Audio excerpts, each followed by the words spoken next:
everyone. Welcome to Season 4 of Unchained, the podcast where we hear from innovators, pioneers, and thought leaders in the world of blockchain and cryptocurrency. I'm your host, Laura Shin, a senior editor at Forbes covering all things crypto. If you love Unchained, please give the show a positive rating or review on iTunes. Those ratings and reviews help people find out about the show. Also, spread the word on Facebook, Twitter, Slack, Telegram, and wherever you discuss crypto. And don't forget to follow me on Twitter at Laura Shin. This episode is brought to you by OnRamp. Your branding and website are the first things your users will see, and in the current wild west of ICOs and blockchain startups, you need to stand out from the pack. OnRamp is a full-service creative and design agency that will help amplify your brand with a perfect website, logo, collateral, or custom design project. Get big results in no time by visiting thinkonramp.com. My guest today is Vitalik Buterin, creator of Ethereum. Welcome, Vitalik. Thank you. It's good to be here. So you wrote the Ethereum white paper a little over 4 years ago, and Ethereum has been live now for about 2.5 years, and it's now a project worth about $90 billion. What were your feelings, expectations, and vision when you first conceived of the project, and how has the reality of Ethereum compared to what you initially thought? So honestly, when I came up with the idea, first of all, I thought that the idea clearly made sense, and the second thought I had is, well, okay, so this is clearly like the next logical step to take with blockchains. If we can go from blockchains to one application to blockchains to 5 applications to blockchains with built-in general-purpose programming languages. So next thought is, why hasn't anyone done it yet? And my response to that fact was, well, it has to be because there is some kind of fatal flaw in the design, basically something that as soon as I released the white paper, like 5 very smart cryptographers would come in, email me, and basically tell me why I'm completely stupid and even suggesting something like this. And to my surprise, this just totally ended up not happening. And a lot of the cryptographers I respected at the time actually sent me emails saying that, like, wow, this is a great idea. I'm excited to be following the progress. So that was my first reaction. Then, once it became a bit more clear that the idea made sense to at least try working on it, I thought, okay, well, this is an interesting project. I'll work on it for a few months, and then once it's kind of out there, it'll be its own thing, and I'll go back to doing Bitcoin Magazine. I might go back to university. Then, a bit later, there was the Miami conference in January 2014, and that was when I basically realized, oh, wait, this is vastly bigger than I ever imagined it would be, and I'm probably going to end up spending a bit more of my time on it. And the kind of community interest and the growth of the project just kind of kept on going up and up from there, and I've been pretty much surprised by each step. And wait, just to go back to that, so when you thought that you would put this out there and then go back to university and stuff like that, like, what exactly were you envisioning? Like, why did you think that you wouldn't need to be involved, and how small did you think this would be? And I don't even know what you're picturing there, or what you were picturing then. So the first version of Ethereum that I had conceptualized was actually much less ambitious than what I ended up coming up with a few months later, and definitely not as ambitious as what I'm thinking about right now, right? Like, I don't know, if you're familiar with protocols like Mastercoin, these are protocols that existed back in 2013 where they're not their own independent blockchains. They are kind of meta protocols on top of another protocol. So the idea would be that you would run a node of another blockchain, so it could be Bitcoin, in my case it was Primecoin or something else, and then you would also run this other node, and this other node would just kind of tell you a different way of interpreting the transactions in the underlying blockchain. So it's kind of like embedding your language inside of another language.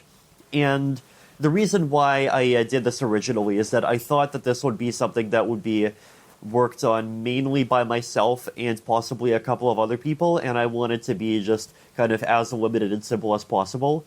So basically, I would make something as simple as possible that works, then get it out there, and then, get it done fairly quickly, and it would be fairly autonomous. And that's what I kind of naively thought at the time. Obviously, that ended up being totally wrong. Now, as the amount of interest in Ethereum grew, all the way through in December 2013 and January 2014, so just those first couple of months, I realized, oh wait, there's this entire kind of small army of 10 to 20 people who would be willing to help develop this sort of thing. And building Ethereum as a meta protocol is a good design decision for saving work, but it's not really a good design decision for making a protocol, because there's just a whole bunch of good reasons why meta protocols like that just aren't that good an idea. And at that point, I made the decision, okay, we're not doing that, we're going to make Ethereum a separate blockchain, and that already increased the workload, and in part because it's actually harder, and in part because it unlocks a whole bunch of other possibilities, and it just kind of kept growing from there. After Miami, the workload did continue kind of outperforming my expectations, but that's mostly probably just myself not really having good intuitions about how long stuff is supposed to take. And, in general, in software development, it's a rule that pretty much everything takes 3 times longer than you expect.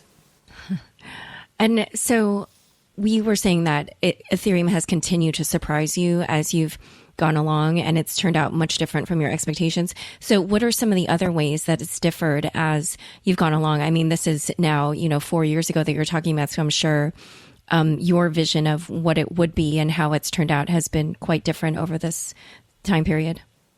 Yeah, and I would say just the sheer scale of, attentions, application, usage, pretty much everything is vastly bigger than I ever thought it would be. And that, I would say that's on 2 fronts, where the first front is kind of Ethereum's role inside of crypto, and the second role is just the sizes of crypto itself, including Bitcoin, including Litecoin and the various altcoins, including Bitcoin Cash and so forth. I was definitely not expecting $15,000 prices. So that's one very big thing that I was surprised about. Another thing that I was surprised about is probably just the various set of specific challenges we ended up happening. So things like the various set of logistical issues in setting up the foundation, the DAO fork, DOS attacks, scaling challenges. And when I was thinking of Ethereum, I wasn't really thinking too deeply about a lot of that stuff. And over time, it's just certain things ended up happening. Yeah. Well, we'll get into... the third major thing, actually, I wanted to bring up is what Ethereum would be used for. So, the very first vision, right, was basically a general-purpose platform for financial contracts. If X happens, then send $5 to account Y. If Z happens, then send $5 to account B. That was basically what I thought Ethereum would be for. And over time, as the amount of attention grew, the amount of attention also became wider, right? And people started talking about, let's use Ethereum for IoT stuff. Let's use Ethereum to implement democracy on the blockchain. Let's use Ethereum to, implement identity systems, supply chain stuff. It's, internet infrastructure, domain name systems, and so on and so forth. And that list just kept on growing very quickly. So that's probably the third thing I should really mention I was surprised by. Well, so one other thing I wanted to ask you about when we talk about kind of initial vision versus reality, I did see in a 2016 Wired article that you talked about how blockchains will empower the little guy and also disempower the big guy. And there was a quote in the article, you said, and personally, I say, screw the big guy. They have enough money already. But, if I look at kind of all the different things that Ethereum's doing, the Ethereum Enterprise Alliance counts companies like JPMorgan, BP, Microsoft as members. So why form an alliance like that would enable the big guy to use your technology? How do these kinds of companies figure into your vision for what Ethereum can bring about? That's definitely a good question. I would say that, I don't remember the exact context in which I made the quote. I do really think that blockchain's primary value is in empowering people that don't have access to, basically, in part finance, in part contracting ability, in part just the ability to make other people trust them and things like that already. And as far as where big companies can fit in, I do think that they have a role, and I do think the kind of smart ones that take the first step and are willing to kind of play with the technology rather than against it, can survive and even benefit from the whole process. So one example I can give very practically is if you look at something like Microsoft, for example, you might notice that Microsoft's kind of role and kind of position in the space as the space being just the tech space as a whole has really changed in the last 20 years, where in the 1990s they were this kind of evil big bad monopolist that was constantly suing people and constantly abusing its monopoly position in various ways. And the kind of open source free software culture zeitgeist is basically that these people are the devil, and Linux is going to come in and save us. Now, I say this as a continued proud Linux user, but over the last few years, it seems as though people emphasize the desktop proprietary side much less, because basically everything's moved over to the web. And on the web, what you have is basically a kind of proprietary software that's actually even worse, because with something like Microsoft Windows, sure, you don't have the source code, and sure, it could be doing all sorts of crazy stuff to you, but at least it's running on your computer. At least people can kind of analyze it. At least you have, basic control over things like, if you run this program, on an offline computer, then it has no way of screwing you over by sending your personal data to anyone. But with online software as a service, things like Facebook, you really have even less control, and basically none whatsoever. And initially, people didn't realize this as much because the software as a service companies were a kind of new and shiny thing, and they had this kind of positive image. But especially over the last couple of years, I think the tides are really turning, and people are realizing, oh wait, that's the actual problem. And this is where a lot of the kind of yearning around things like self-sovereign identity systems comes from. This idea that, oh wait, Google, Facebook, and Twitter basically control your identity, and they're these big, unaccountable kind of centralized behemoths that, even if the people, some of the people inside of them have good intentions, the founders that came up with the "Don't Be Evil" slogan are still kind of heavily involved, but even still, their kind of incentive and their pressure isn't one that's kind of naturally on the side of those things. And with Microsoft, on the other hand, first of all, I think their culture has improved a lot, especially with Satya Nadella becoming CEO. And, you notice that they've become very actively interested in blockchains. They have growing open source divisions, and and inside of Azure, they're even willing to play nice with Linux distributions. Now, things are very far from perfect, but it still seems like Microsoft as a company at this point actually is quite naturally aligned to be on the side of people controlling their own stuff. And the basic reason is that web companies are you are not their customer, therefore you are their product. Whereas with Microsoft, well, you're still their customer. So they have a bit more of a kind of willingness and an incentive to to basically refuse to completely sell out your data. So that's just one kind of fairly intricate example of how I think there are big guys that are fairly well positioned to be on the right side of things. So as far as corporations go, there's a lot more of those, and there's a lot of other examples of companies that are kind of fairly neutral, but in terms of their positioning, but that it could still be quite helpful to the industry and to the technology. So even just JPMorgan as one example, that it just happens that they've been actually quite helpful in building out Quorum. And so I think the thing that I learned there is that I stopped viewing large corporations kind of over the last few years as kind of singular evil behemoths, and as I've come to understand them more, I've come to realize more that these are, like very complex institutions that are staffed by real people. And even if there's a lot of sociopaths in there, there's also a lot of other people in there. And, like realistically speaking, if you have a company of 50,000 people, there's no chance in hell there's not going to be at least a few hundred, rabid blockchain enthusiasts inside of there, right?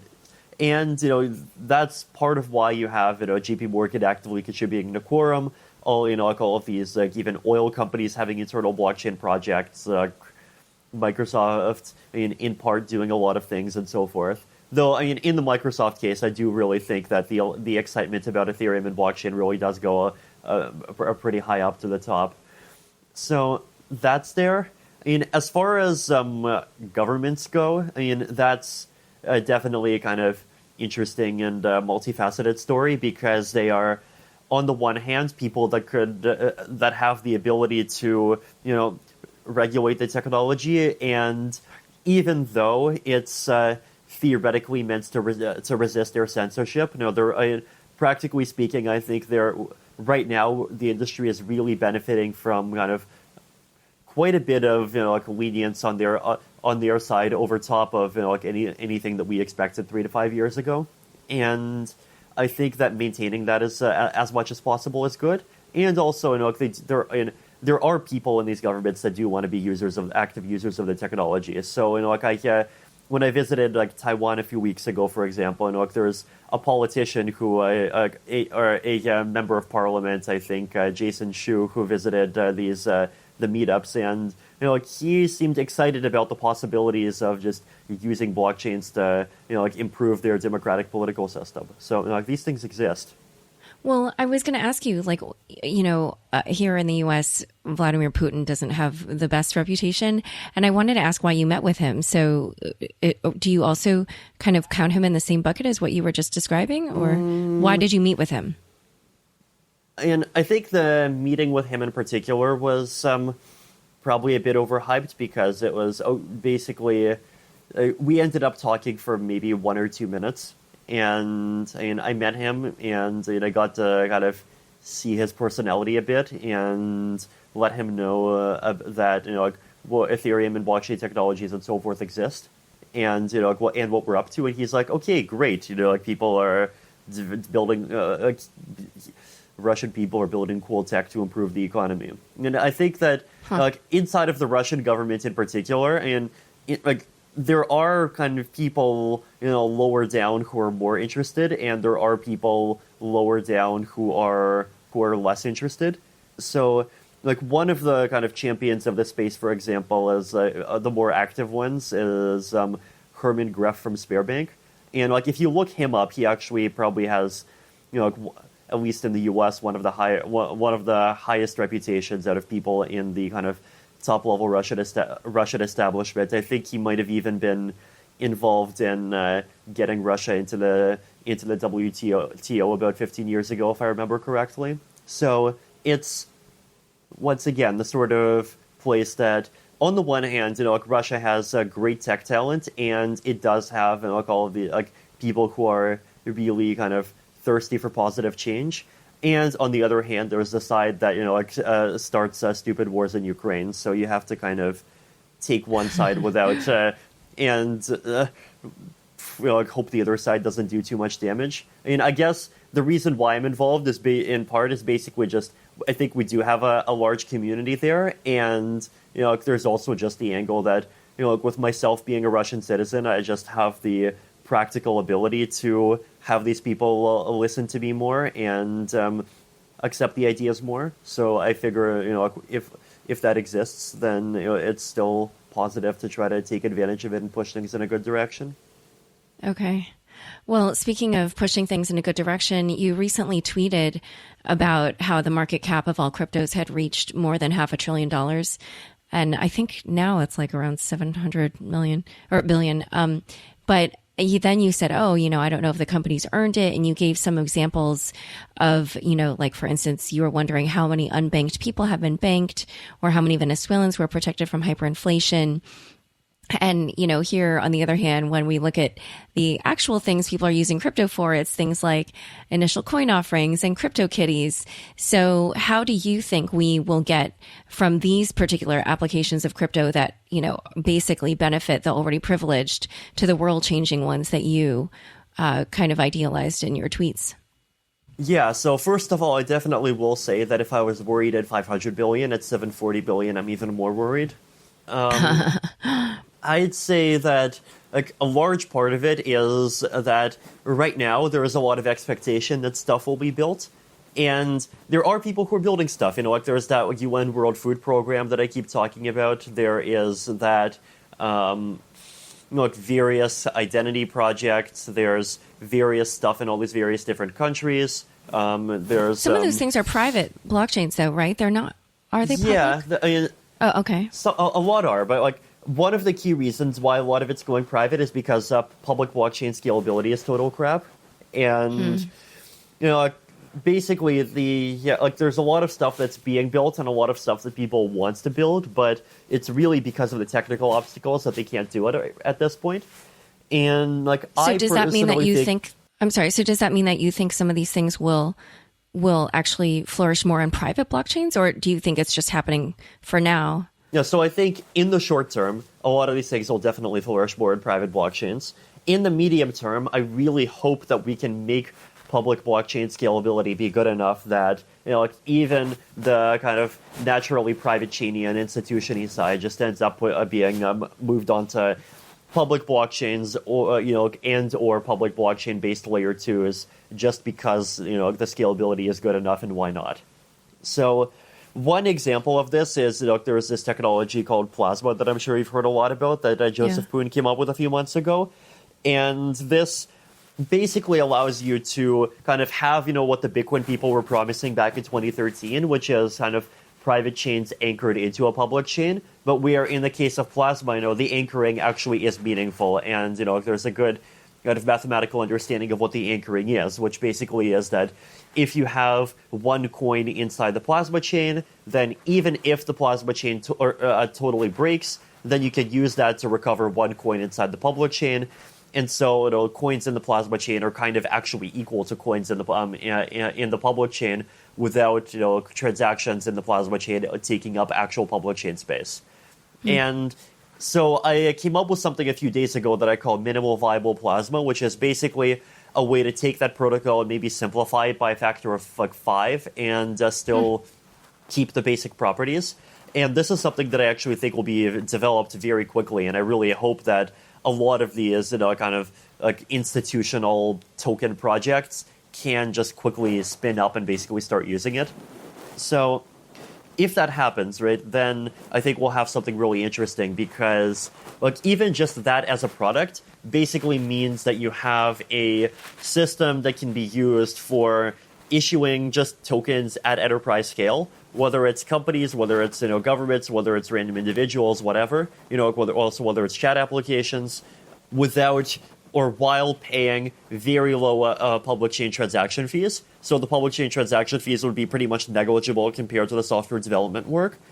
And at the same time, you would get a lot of the public chain benefits, which are basically interoperability and security. So, yeah, so that's an example of something that I think could be, fairly valuable.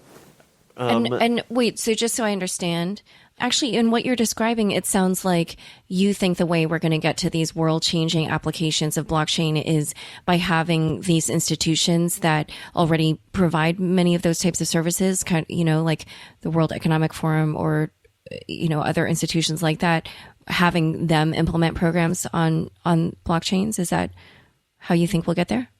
There's both paths, right? So there's, first of all, the reason why why institutions can be helpful is because they have existing customers or existing users, and so they can adopt stuff very quickly. And I like the aspect of just regular people being able to just kind of transact with each other peer to peer. I think is that is the really transformative. The more transformative thing. I mean, I think the institutional aspect is transformative as well, because you're basically convincing companies to build applications where you do not have to trust the company in order to trust the application. And, this is something that existing institutions really are not used to at this point. But, the kind of more peer-to-peer side, I think, is just going to come or scale a bit later because it doesn't depend on just a few people changing their minds. It depends much more on this kind of slower and more organic growth and kind of people, changing their culture and changing their expectations. And that's already happening on its own, right? Like the Ethereum blockchain has 1.15 million transactions happening on it every day. So that's more transactions than, for example, there's rides on Uber. And that's happened without, a single mainstream use case being adopted, right? That's just a collection of a large number of little use cases. And just added up together, it ends up to a very significant amount of economic impact. That's doing 13 operations a second, and that's valuing the Ethereum blockchain enough to be paying something like $500,000 every day in transaction fees. So, there clearly is stuff happening, and I think it clearly is true that if we just enable more scalability, then more stuff will happen. Right, and is that why you announce these grants for groups working on scaling solutions? So, right, exactly. So the kind of conclusion of all this is basically that there's all these institutions that want to do stuff, and there's just regular people that want to do stuff. And for both of them, the bottleneck right now basically is scalability. The grant program is definitely a large part in our kind of multi-pronged strategy that we're rolling out in 2014 to just deal with that. Okay, so we're going to talk about ICOs and governance and other fun topics, but first I'd like to take a quick break to tell you about our fabulous sponsor, OnRamp. If you're starting up a new project or need some design or branding help on an existing one, OnRamp has you covered. OnRamp is a full-service creative agency that has helped numerous companies, including many in the crypto space, maximize their brand awareness, gain traction, and accelerate growth. OnRamp has a passion for assisting brands and boosting business results and can help with everything from website and logo design to social and content strategy. Focus on your core technology and leave the rest to OnRamp. To learn more and see how they've helped passionate entrepreneurs achieve their dreams, go to thinkonramp.com. I'm speaking with Vitalik Buterin, the creator of Ethereum. So one thing I wanted to ask you about was you're going to be moving Ethereum to a proof of stake algorithm. Why? So I want you to describe for me the security pros and cons of proof of stake versus proof of work and why you're choosing to switch Ethereum to proof of stake. Okay. So for proof of stake, I would say the pros are, number one, I think that it can have higher security. And what I mean by that is that basically that I think proof of stake can be designed so it's more expensive to attack it. And I think proof of stake can be designed so that it's easier to recover from an attack. So with proof of work, for example, if someone has more computing power than the rest of the network combined, they can't just double spend once, right? What they can do is they can do what I call a spawn camping attack, where they basically just kind of keep on preventing any other blocks from getting into the blockchain forever, and just mining empty blocks forever, and just continually rendering the blockchain unusable. And if you do that, then the only remedy. So how does that work? They just continually have more power. No, So the way that you would do this is that you would let's say you have all of your hypothetically 51% hash power just on one laptop. I mean, in reality, it's much bigger, but for kind of simplicity, we'll say that. Then you disconnect your laptop from the internet. Then you mine for 2 hours. Then you reconnect it to the internet. Publish all the blocks immediately. That'll just totally erase all the other work that's been done in the last 2 hours, and it'll make your chain be the longest chain. Then turn the laptop back off, then mine another 2 hours, then keep on going, and then just repeat this forever. So what that does is that, first of all, it ensures that only your blocks are going to be part of the chain. And the second thing is it ensures that, basically any other miner who participates, there will be times when it looks like they can mine, but then their blocks will still just be reverted anyway, so it just wastes all of their time. So if this kind of attack happens on proof of work, the only possible approach is to change the proof of work algorithm. But then if you change the proof of work algorithm to kind of basically make the attacker's ASICs useless, Then if the attacker has just a bit more resources, then the attacker can just do the attack again. And the second time around, your algorithm is going to be one that's that there hasn't been enough time for kind of special purpose hardware to develop, so there is only going to be general purpose hardware mining on it. And so if the attacker gets 51% of that, then you're basically screwed. Right? So I don't think that proof of work has very good properties in terms of recovery from attacks. With proof of stake, what you can do is basically, if the attacker does a 51% attack, then you can coordinate a minority soft fork, and that basically takes away the attacker's money. Then if the attacker gets more money, they attack again, then you can do another soft fork at the end, take away the attacker's money again, and you can repeat that process pretty much forever. Right? So basically, if it's a kind of battle between, the attacker and the community, then the community can pretty much just keep on winning every single time. And eventually, this attacker is going to get tired of burning like $500 million every 2 days or whatever the amount is. So that's part of why I think proof of stake has higher security. It also has lower costs, so you don't need to pay like very high block rewards. You just need to pay a fairly low interest rate. A third thing is obviously just the environmental friendliness aspect. So I'd say those are probably the main pros. And do you worry at all? Sorry, do you worry at all about switching it this late in the game? Like with... Oh, I definitely worry about it, and we're definitely going through the process fairly slowly and carefully. But I personally do think that proof of stake is part of making this overarching philosophy I have of how blockchains are going to can succeed. Basically, I think there's a couple of philosophies here, right? The way that I would describe kind of proof of work Bitcoin philosophy is they say, yes, blockchains are very expensive, and blockchains are very expensive by design because you need to be very expensive in order to get censorship resistance. And therefore, the only blockchain applications that are really going to succeed are those applications that really, really need censorship resistance over and above everything else. So, you can probably find lots of kind of proof of work advocates discussing this pretty explicitly.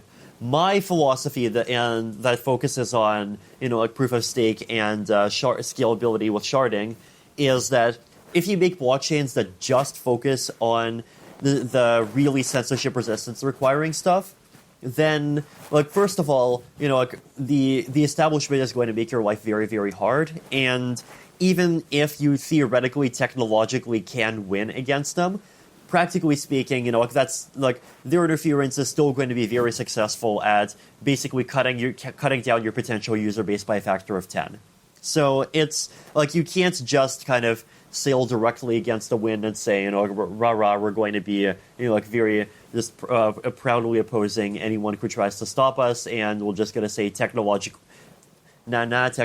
you can't catch me, and just basically do whatever you want that way. I think if you want to achieve real impact, then ultimately you are going to have to win kind of public acceptability, and part of the way that you win public acceptability is by providing value to people other than these applications that would literally get shut down by banks and governments if those applications didn't have blockchains to run on.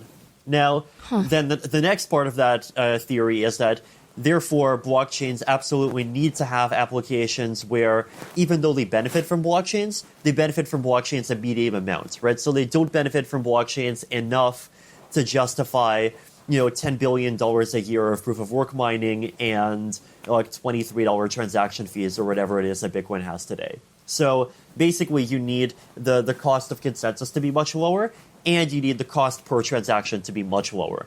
And I don't even mean the 5 to 10 cents low as Ethereum has now. I mean 0.1 cents low. So the first of those two things, which is that consensus needs to be much cheaper in order for these systems to be long-term sustainable, that implies proof of stake. And the second part, that each transaction needs to be cheaper, that implies our very heavy scalability focus. So that's basically where I see the pros of proof of stake being. As far as the cons, I would say the main one is that it is a different security model. And it's a different security model that basically says that, in order to securely authenticate the blockchain, you have to log on to the internet at least once every few months. And if you don't do that, then in order to bootstrap yourself to the chain again, you basically have to trust some group of people who have. And I think that in reality, this is a totally fine security model because people basically already trust that security model for software updates. So, even like Bitcoin Core, like Ethereum, Bitcoin Cash, like any major cryptocurrency blockchain implementation does release software updates, like every few months, half year, at most a year. And people are just totally happy to just trust these software updates. So basically, why can't we require users to log on basically as often as they log on already to receive new versions of the software? So that's my response to that criticism. People also bring up this kind of rich get richer aspect that isn't proof of stake just basically paying people who have a lot of coins and giving them interest rates that give them even more coins? My response to that is, first of all, proof of work does that already. And if you look at where the proof of work mining farms are, it's basically just a few big guys with a huge amount of money and a huge amount of hash power. And the second part is that with proof of stake, we can kind of limit that aspect because if proof of stake paid 15% annual interest rates, then I think that would be horrible and that would be a really legitimate criticism. But I'm looking at seeing if we can knock those interest rates down to something like 1 to 3%.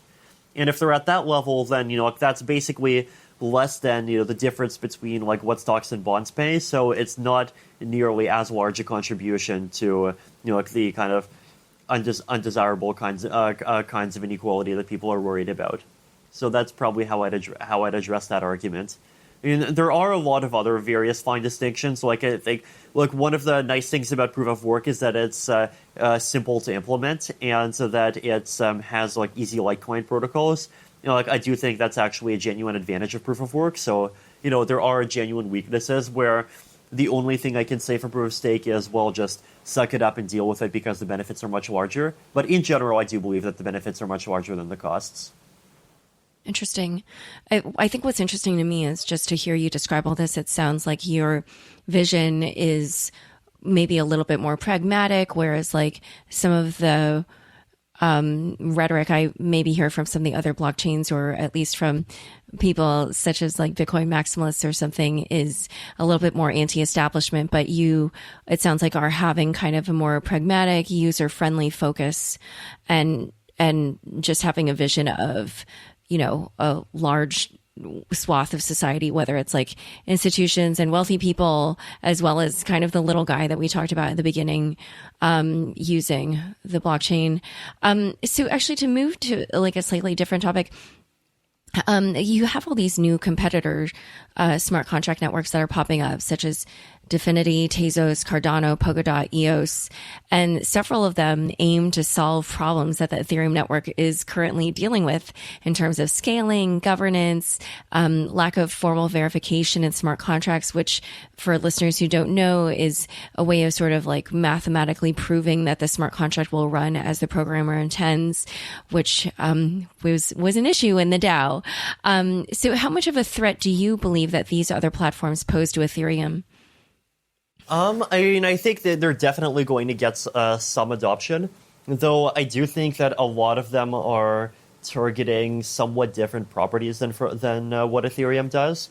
So, for example, one piece of technology that a lot of these platforms rely on is something called DPoS, delegated proof of stake, which is basically a system where the entire network is run by something like 20 to 40 computers. And the only way that other participants in the system can have an influence is basically by voting on who the participants are. And this basically is, the entire security model of the system, right? It's basically a consortium chain where people with coins get to control who the consortium is. I personally believe that this is nowhere near decentralized enough for a public blockchain system to really stay public in the long term. And I wrote a blog post about this a few weeks ago. One of the examples I got into was how one of these blockchains, Lisk, ended up basically being captured by two political parties that basically bribe everyone to vote for them. Right. So there's like basically, if you think that the just voting is enough to ensure a system's decentralization, come look at U.S. politics is the line that I usually give them. Yeah, so I think that there's like these systems can get some users, but at the same time, like with Ethereum, we are also trying to kind of aim for this angle of higher decentralization, which in our case basically means like anyone's like. We want the system to be able to process, like 50,000 transactions per second while only running on a collection of nodes running on people's laptops, right? So this is one of our kind of informal design goals. And so, like avoiding the need for just, like various kinds of like master nodes with fancy specialized hardware. And also designing systems where, like the systems actually do have, like a substantial degree of this kind of trustlessness and kind of emphasis on, like basically algorithmic kind of governance rather than, like heavy political processes. Like, I mean, like, like as you said, we're pragmatic and we don't believe that any of those things can go away 100%. But at the same time, we're not willing to use that as an excuse to basically lean on that sort of stuff exclusively in our security model. Well, to speak about governance and your blog post, I was wondering how you plan to implement governance in Ethereum because, as we just discussed, some of these blockchains, they have on-chain governance. And you wrote in your blog post, and I'll just quote this for people who didn't read it, the abstract says that you believe, quote, tightly coupled on-chain voting is overrated. And I have a feeling there you're referencing things like Tezos. You also said the status quo of, quote, informal governance as practiced by Bitcoin, Bitcoin Cash, Ethereum, Zcash, and similar systems is much less bad than commonly thought. You also said people who think that the purpose of blockchains is to completely expunge soft, mushy human intuitions and feelings in favor of completely algorithmic governance, as emphasis on completely, are absolutely crazy. I really liked that phrasing there. And then you also said loosely coupled voting as done by carbon votes in similar systems is underrated. So why do you think, why do you have all these opinions, and how do you think people should be thinking about blockchain governance? Yeah, so I mean, basically, one of the there's a few examples that I use in my post, and so regarding tightly coupled on-chain voting being overrated, I think my main argument against it basically is that I think it's like it really runs the risk of creating a system where people believe that like basically if the governance algorithm outputs a decision, then the decision is legitimate. But there's plenty of situations where a decision that's approved by 60% of coin holders really should be viewed as an illegitimate one. So even something like if there's some convenient way to like separate 60% of coin holders into Group A and 40% into Group B, well, you could imagine a decision that just finds some way to double the coin holdings of everyone who's part of Group A, and then the 60% who are part of Group A you're going to vote for. This is like, the standard two wolves and a sheep voting on what's for dinner problem. And like basically I worry that if you have a blockchain that like really deeply enshrines tightly coupled governance, then that sort of stuff just will end up happening. And possibly even worse stuff will end up happening. Like I mentioned, like these bribing attacks that happened to Lisk. And like I do think that there's like basically 5 or 10 different ways that various, more or less subtle forms of bribing attacks can happen. And I basically view this in the same way that, like Bitcoiners view the nothing at stake problem in proof of stake. Like I personally, like don't think that the requirement to log on every year is an issue. They think that this is something that, even if it works okay for a while, ultimately kind of is the death knell of decentralization. And there I disagree. But like that's the kind of opinion that I have about this kind of on-chain voting stuff. Yeah, as far as the status quo of go ahead. Oh, just one thing I wanted to add there was about the on-chain voting is it is sort of one of those things where if you know what is going to, be the threshold, then you can game the system. So, yes, exactly. People will always be trying to do that. Yeah. Totally. Yeah. So as far as informal governance goes, like I think that people often don't realize the extent to which like the systems within informal governance actually, have governance, and the governance actually does work quite well at, like both ensuring that the protocol changes that are made are changes that are good and preventing one person from having too much power over the system. So, on the one hand, people say, for example, that Ethereum is completely centralized around myself. And it's true, for example, that I run the long-term research agenda. But if you look at the actual process that we've institutionalized, between the Geth, C++, Parity, and Harmony developers for actually taking, changes that people in the research, either on the research team have come up with or people in the community have come up with, and turning them into things that get implemented and become part of the protocol. Like, that actually is something has been fairly institutionalized, is, meaningfully decentralized. It actually works quite well, right? Like, basically, we have these open core developer calls that happen every 2 weeks, and participants from every one of the major implementations, like Geth, Parity, and so forth, participate in the calls. We discuss them and generally end up adopting changes by consensus, and it ends up, I would say, working fairly well, and people who are actually part of the process or who actually watch it closely tend to be fairly happy with it.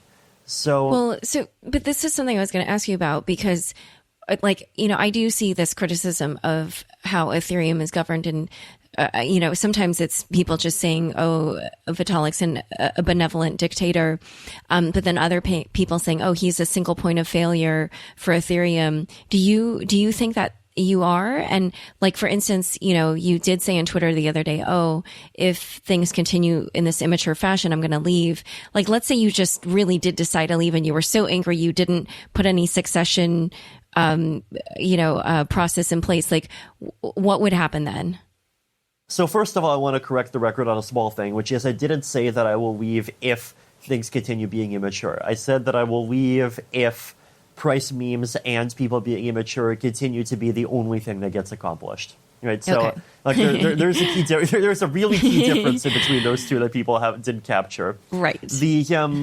I am definitely not going to, abandon the refugees in Jordan that, the UN World Food Program applications on top of Ethereum are working on feeding just because there's people saying stupid stuff on Twitter. Where I am gonna leave is if that stuff doesn't materialize and the only thing that's happening is people saying stupid stuff on Twitter. I'm with you there. I will stop covering this space also if the same thing happens. Okay. So I think we both agree on that. Okay. As far as what happens if I do leave, I would actually say that the extent to which I'm a single point of failure is probably dropping fairly rapidly. So, for example, over the last 6 months, we've really scaled up our research team, and we have a team in Python that's developing the sharding specification that's pretty much fairly has a fairly high degree of autonomy at this point. And I personally have actually quite a bit of confidence in these people, and I think that if I get run over by a bus tomorrow, I really do believe that they'll be able to carry version 1 of basic sharding to completion basically on their own. It's as far as proof of stake, we have the alpha proof of Casper FFG testnet. So the algorithm is, very close to basically being what it needs to be. If we have, on the plasma side, the situation is fairly similar. So, we are definitely trying hard to, basically make sure that we have, a large and growing core group of people that understand the ideas and understand the vision enough that basically any of them can kind of execute it through regardless of what happens. And I think, but is there a governmental kind of infrastructure around you? 3 years from now, what will the Ethereum Foundation's organizational structure look like? Right. Okay. So I guess if we kind of take that question replace that question a bit with the question of basically is Ethereum meaningfully independent of myself? There's two kind of threat models that you can have, right? The first is, what if I disappear? What if I get kidnapped? What if I get run over by a bus? And the second is, what if I, become corrupt or evil in some way? And For the first one, I think like I answered that question by basically saying that the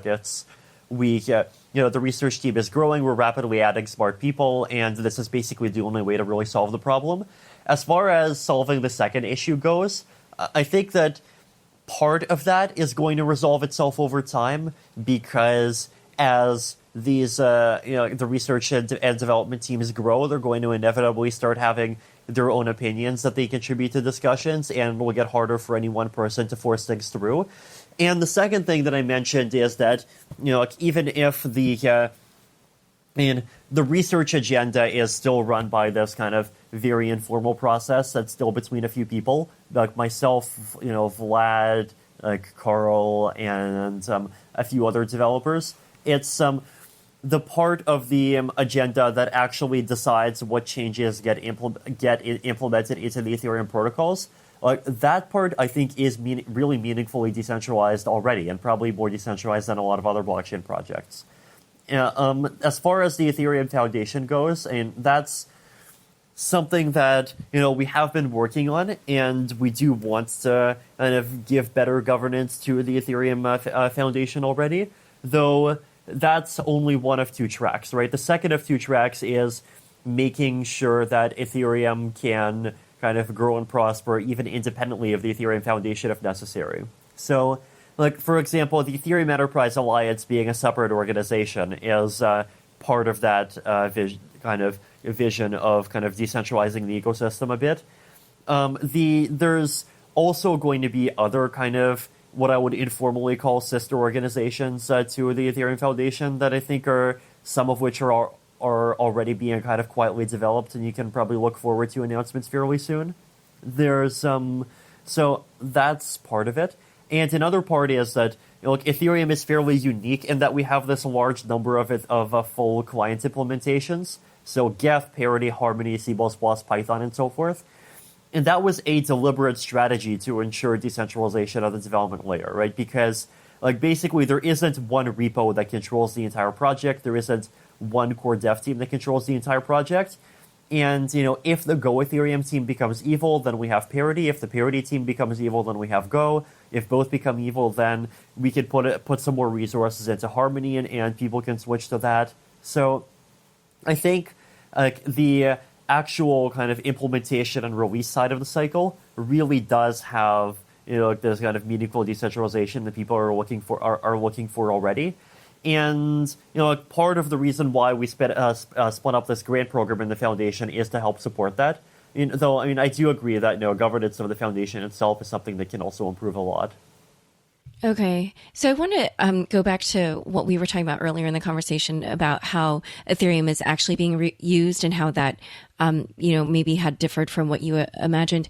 So obviously this past year we saw that initial coin offerings, it just really, really took off, and Ethereum was the main platform where they were holding those ICOs. And especially now when we're seeing so many of them, and also there are a number where maybe you might say they're at the very least unserious and at the very worst scams. How do you feel about the fact that Ethereum is the main platform for this activity? It's I would say that, and first of all, it's in every single scam that's happening is definitely unfortunate, but it's kind of an inevitable part of a new and rapidly evolving economy. So it's in the cryptocurrency and ICO space, basically, very few people, and, that's including, regular people on the street, including regulators, including just, people, even in fairly deep into the space a lot of the time, have a good idea of how to judge many of these projects. And that basically means that, projects that, in my opinion, really shouldn't proliferate do end up proliferating for some time.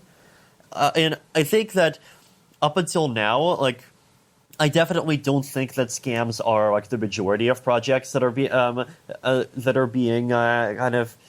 that are taking place, and especially among the successful ones. I do think that a lot of the stuff that's being funded actually is genuine innovation that's hopefully going to mature and come out over the next couple of years. And I personally do think that the space actually is growing up more and more. So I'd expect that in 2018, 2019, for example, any new ICOs that end up happening during this space, I think first of all, Art's going to raise as much money as the previous ones did, very likely. Probably even despite the fact that right now their cryptocurrency prices are 3 times higher than they were before. Also, and why do you think that? Just because there's too much noise, or why? Because I think basically the kind of if there is an extremely good one, then possibly, but in general there's already less hype and people are already noticing that oh wait, the first round of these projects basically didn't do remotely as well as the cryptocurrencies that people gave up in order to participate. And I think that's having a fairly significant effect. And also, regulation is definitely having a significant effect. And also, the just increasing number of these projects is having an increasing effect. Basically, it's a lot easier to argue that you have a 1% chance of changing the world when there's only 4 other projects out there than when there's 40 other projects out there. So I do think that the future of these projects is going to end up being smaller. The other reason why I think that's the case is that a lot of these fairly early stage projects are projects by people who have already spent a lot of time establishing themselves in the space in 2014 and 2015, and I think that most of the people that have that property have basically figured out what they're doing at this point. So projects that are run by people just totally new coming into the space, I think, are likely to be less successful. That's just my own opinion. Yeah, although frankly, it's been a little bit dispiriting to see how some of the people having these ICOs that really don't have a background in the space are still able to raise a lot of money. Yeah, I agree. Yeah, but so to go back to what I mentioned earlier about the Ponzi schemes and scams that are going on. So here we've seen this year or last year now, that there's been a lot of debate over how much responsibility platforms like Facebook and Twitter have in monitoring things like fake news or trolls on their sites. So do you think should Ethereum or the Ethereum community, do they have a responsibility to monitor or audit the different projects that launch ICOs on Ethereum? Ethereum platform, definitely no. Ethereum community, yes. And what do you mean by that?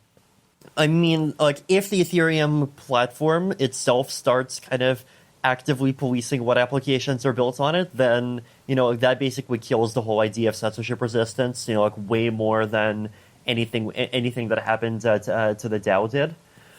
And that's basically just a non-starter, both philosophically and probably technologically as well, because actually implementing something like that would require hard forks pretty much every day to weed projects out that we disapproved of. So we're not even going there, I think, is the general lesson that we learned. The as far as the community goes, I think there are a lot of things that the community can do to encourage good projects to appear and get more attention and encourage bad projects to get less attention.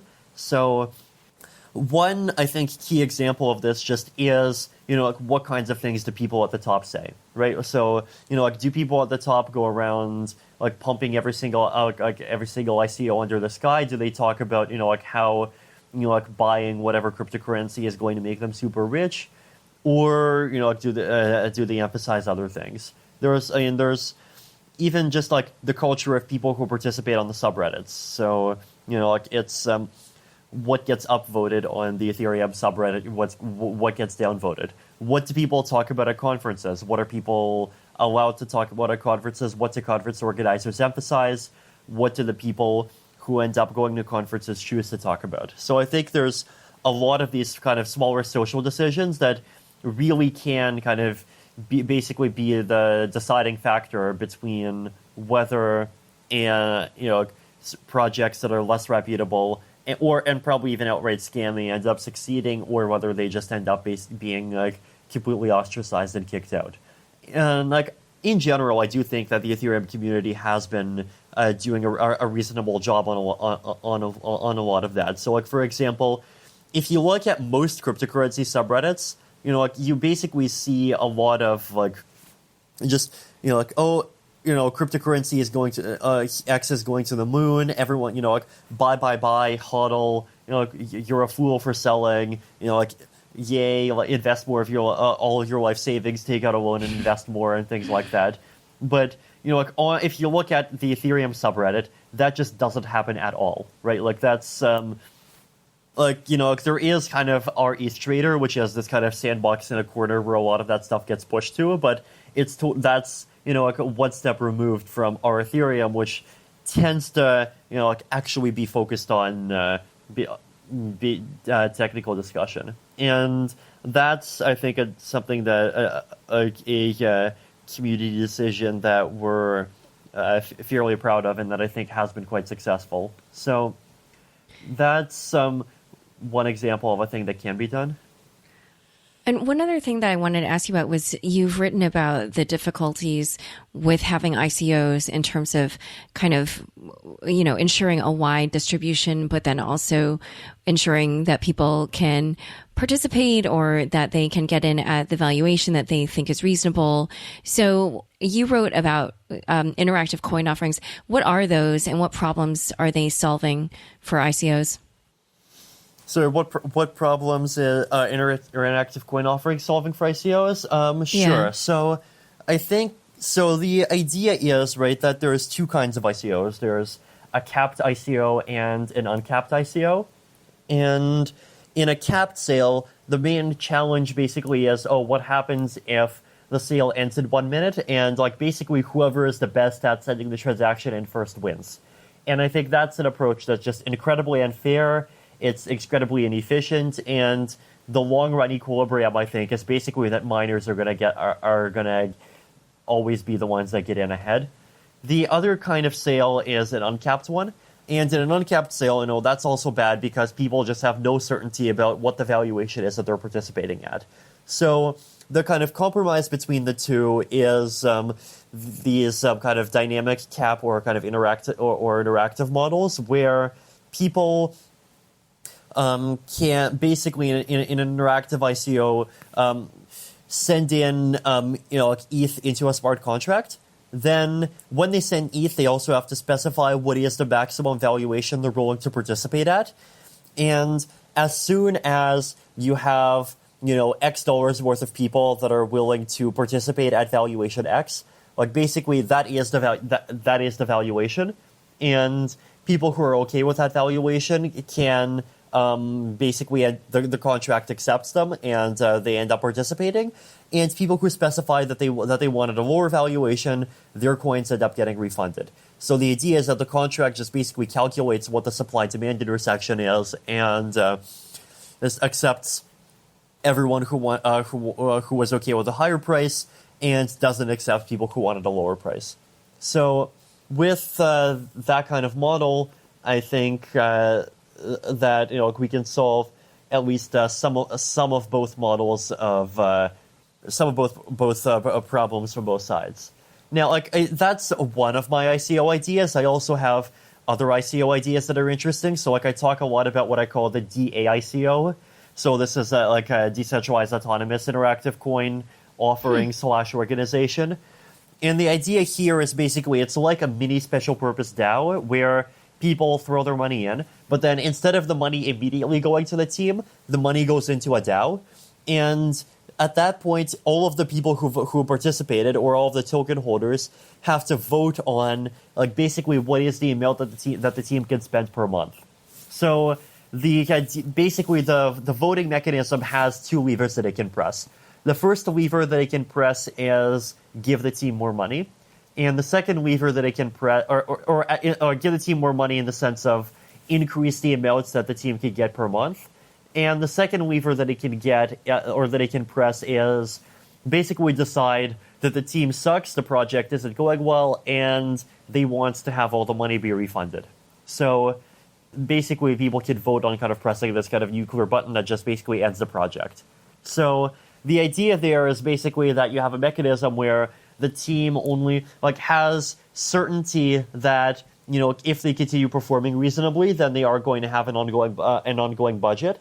But at the same time, it's a reasonable budget, and it's not like they have access to $25 million immediately.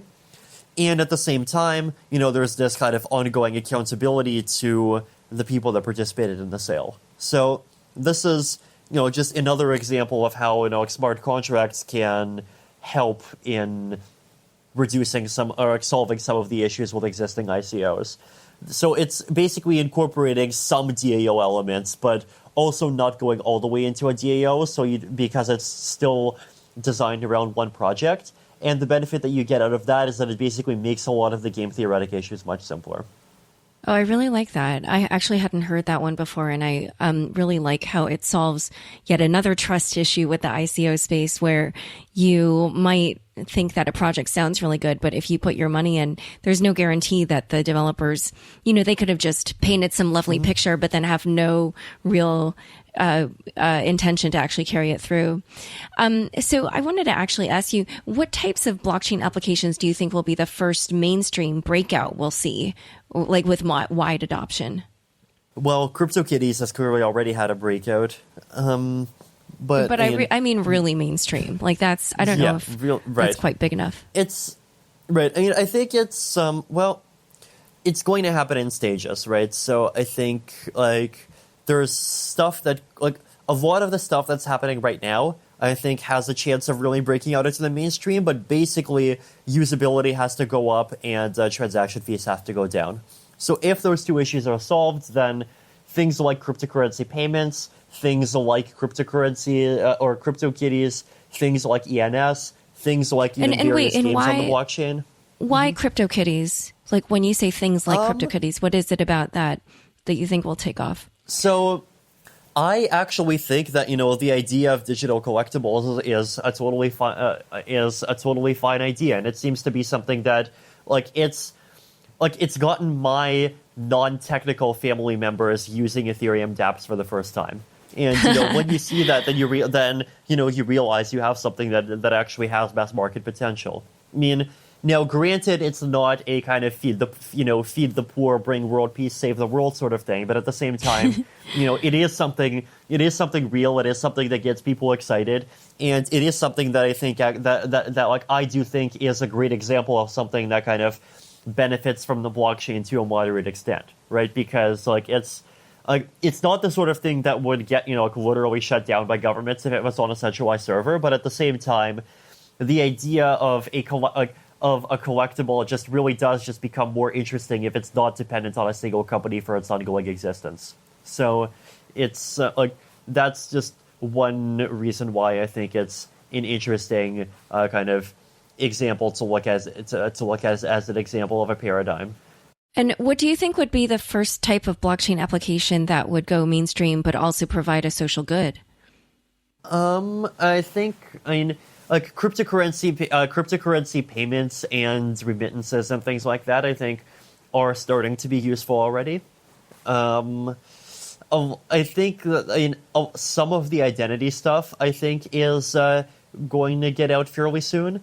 Also, once some of the decentralized exchange infrastructure comes out, there's some projects. So I talk about Omise Go a lot. So the idea there is that it's a project that's trying to use a public blockchain-based decentralized exchange in order to improve interoperability between various different digital payment wallets in developing countries, and that's something that actually really does benefit from being on a decentralized platform that's not controlled by any one company, and that's an example of something that's looking to launch at least a basic version next year. So, I think things in the payment and identity space are definitely something to look toward. Another thing I'm personally interested in is the intersection of blockchains and strong cryptography. So this includes things like blockchain-based privacy-preserving polling systems, based on things like ring signatures and zero knowledge proofs.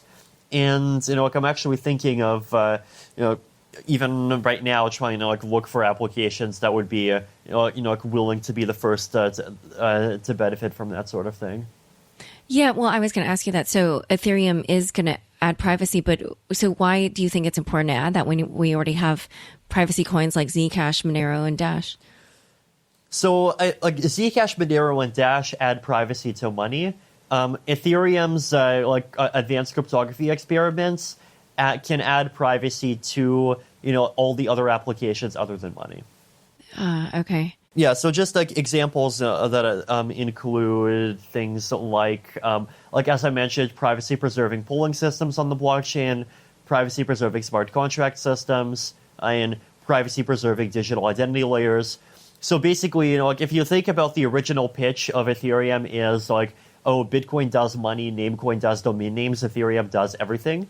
And then you can think of it as, Zcash is general purpose, Zcash is privacy for money, and Ethereum's privacy experiments are privacy for the other stuff. One other thing I was going to ask you was, how disruptive do you think crypto will be to governments? I think it's definitely going to be disruptive in some ways. Like I often, talk about the kind of philosophy behind at least cryptocurrency as being to make national borders as irrelevant for payments as they are for email. And, practically speaking, yeah, that's a very disruptive thing.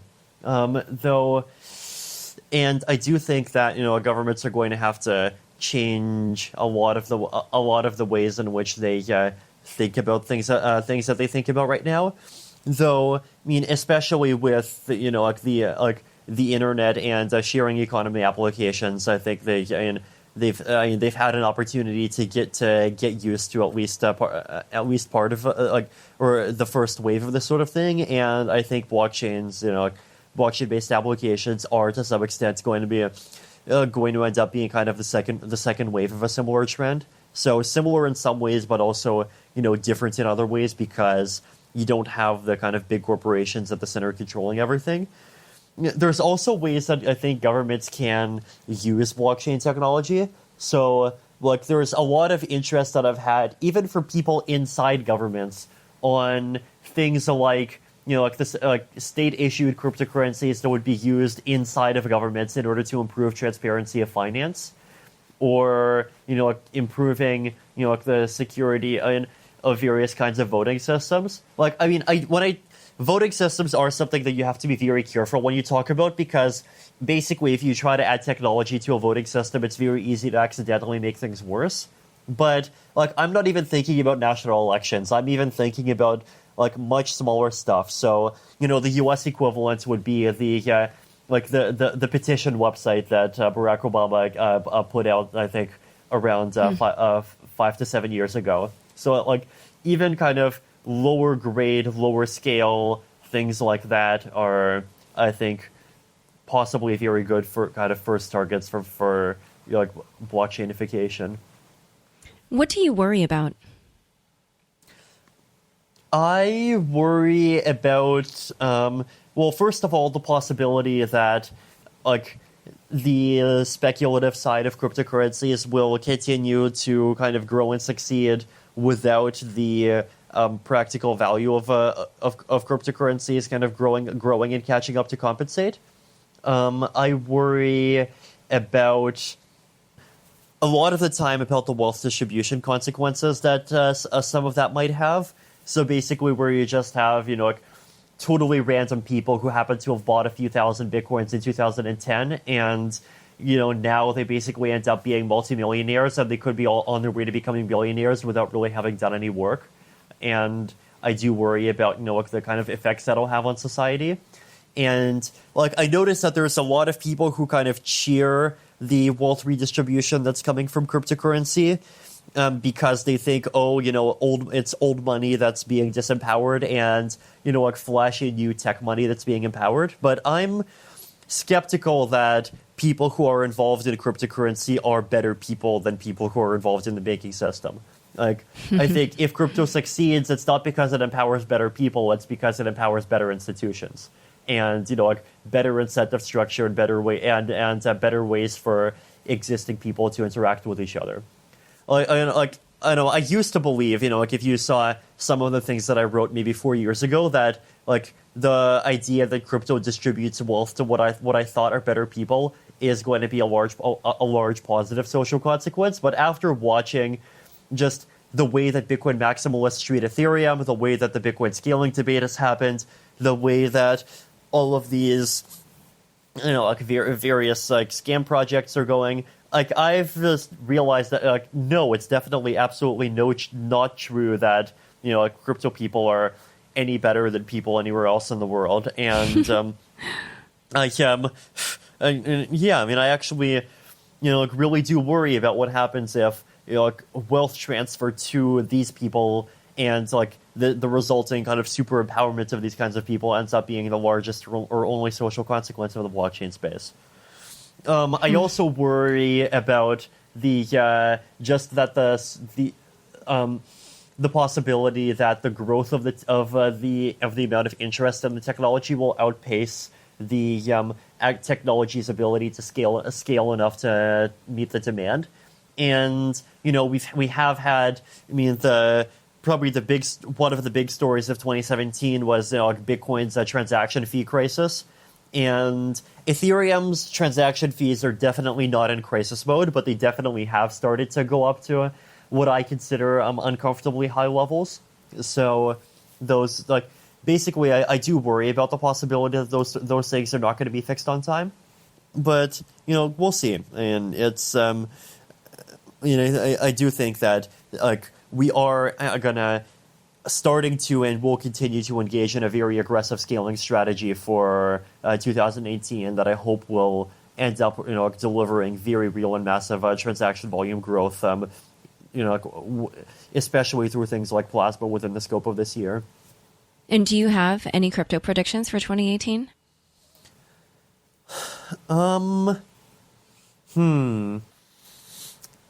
Crypto predictions are very hard to make because, like, a lot of the predictions I end up making just end up being consistently wrong. And the stuff that ends up happening just ends up being stuff that's totally unexpected. So right, like the DAO, Ethereum Classic. Well, the DAO, I'm sure.